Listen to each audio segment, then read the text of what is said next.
নমস্কার বন্ধুরা, কৃষি সেবায়তের নতুন একটি ভিডিওতে আপনাদের সকলকে স্বাগত জানাই। তো আজকে আমি এসেছি একটি উচ্ছের ফিল্ডে। আমি তো দেখে পুরো অবাক যে এত উচ্ছে ফলতে পারে বলে আমার তো কোনো ধারণাই ছিল না। তো আমি এসেছি, তো এখানে মাটিতেই চাষ হচ্ছে উচ্ছেটা মেনলি। এটা হচ্ছে আমতা থানা এরিয়ার মধ্যে পড়ছে। তো আমি এখানে যেখানে হাত দেবো এই গোটা বাগানটাই হচ্ছে উচ্ছের জাত। উচ্ছে চাষ করেছেন, একটাই ভ্যারাইটি আছে। তো এনারা প্রচুর পরিমাণে চাষ করেছে, আর অন্য জায়গায় ফিল্ড আছে। তো আমরা এই জায়গাটায় আসছি, মোটামুটি আমরা যেখানে হাত দিচ্ছি দেখা যাচ্ছে উচ্ছে ছড়িয়ে আছে। তো আপনারা দেখতে পাচ্ছেন নিশ্চয়ই, এখানে রোদ আছে প্রচুর, ওই জন্য আমি ক্যামেরাটা ঠিক দেখতে পাচ্ছি না। আপনারা দেখতে পাচ্ছেন কিনা একটু, গাঁটে গাঁটে যে ফলের ব্যাপারটা দেখুন। 1 2 3,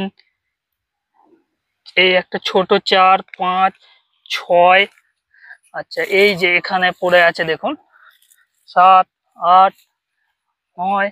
এখানে আপনি যেখানে হাত দেবেন সেখানে আপনারা উচ্ছে পাবেন। আচ্ছা এখানে দেখতেই পাচ্ছেন, যেখানে হাত দেবেন আপনারা, শুধু আমি এটাই বলছি না, আপনারা দেখুন এখানে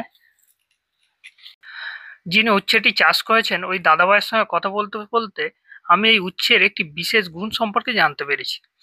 তো অনেক সময় দেখা যায় যে 2-3 দিন উচ্ছে তুলতে দেরি হয়ে গেলে অনেক অন্যান্য ভ্যারাইটি যে উচ্ছেটা একটু লম্বা শেপের করলার আকার নিয়ে নেয়, কিন্তু এই উচ্ছের একটি বিশেষ বৈশিষ্ট্য হচ্ছে এটি যদি 2-3 দিন তুলতে দেরিও হয়ে যায় সেক্ষেত্রে এটি লম্বা না হয়ে এটি মধ্যেকার বা পেটের অংশটি বাড়তে থাকে।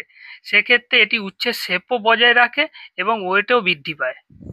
মাঠে ঘুরে ঘুরে আমরা তো অনেক উচ্ছের ভ্যারাইটি দেখেছি, কিন্তু এই ভ্যারাইটির মতো বা এই জাতের মতো এত সুন্দর ফলন এবং যে কাঁটা, শক্ত কাঁটা এবং এত সুন্দর কালার মাটিতে পুরো হয়, যেটি অন্য ভ্যারাইটিতে পাওয়া যায় না।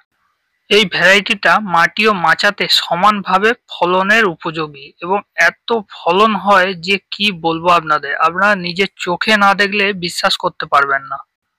তাই আপনাদের কাছে ছোট্ট একটি অনুরোধ, আপনারা অবশ্যই এই ভ্যারাইটিটা একটু চাষ করে দেখুন।